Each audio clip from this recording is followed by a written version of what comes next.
So this is my 3D printing setup. I got door hangers from Walmart.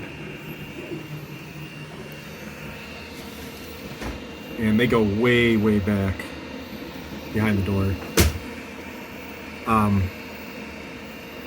This isn't screwed in all the way, and I'm not too worried about it. I mean, it's locked in. The whole thing doesn't jerk around like crazy. It's not a horse. This thing, I have one of those slot nuts, and it's behind there. And this, I made a bigger hole into this thing, so I already had a hole. I shot a bolt in there. I just need to tighten it up.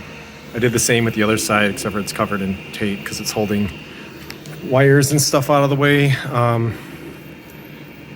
Got this for, I don't know, $3 at Menards. Routed it. I have one of these like keychain things, kind of hold it out of the way. Not too worried about this. It stays out of the way.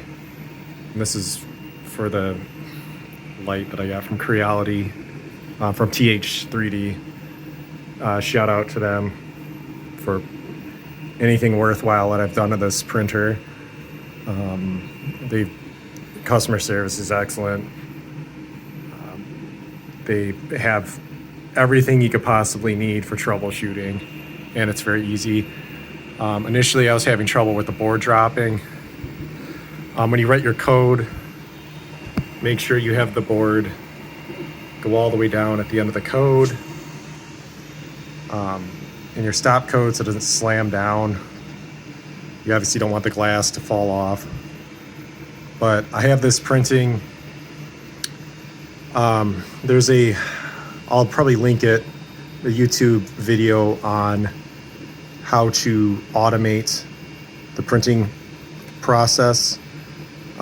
So when this is all done, and I have like an array of these smaller prints or even larger prints, what I'll do is I have a code in my script for about 15 minutes after my hot end and extruder are turned off, and then my nozzle goes around and wipes things off the board. I really don't have too much adhesive on this. It's light adhesive. So when this board cools down, I mean, I can flip these off with my finger, no problem. So there's no resistance.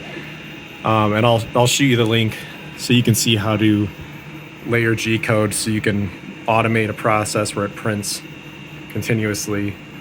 And then when the product drops, I'll probably put like a waste bin down there. But this is really janky looking. I realize it doesn't look good, but things are secure indeed and out of the way of moving parts. It's just kind of a rat's nest, obviously.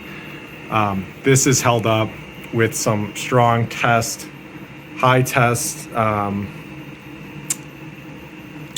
zip ties that are wrapped around weaved through the metal grill of this casing. It's not coming off. And if you don't like that, then, well, think of something better. I'm trying to think of something better right now.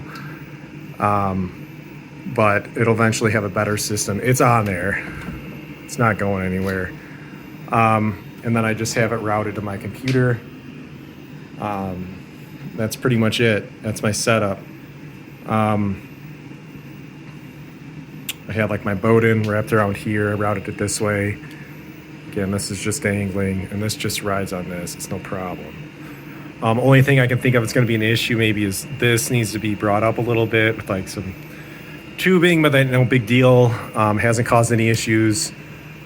And yeah, that's my setup so far. Obviously, it's not done.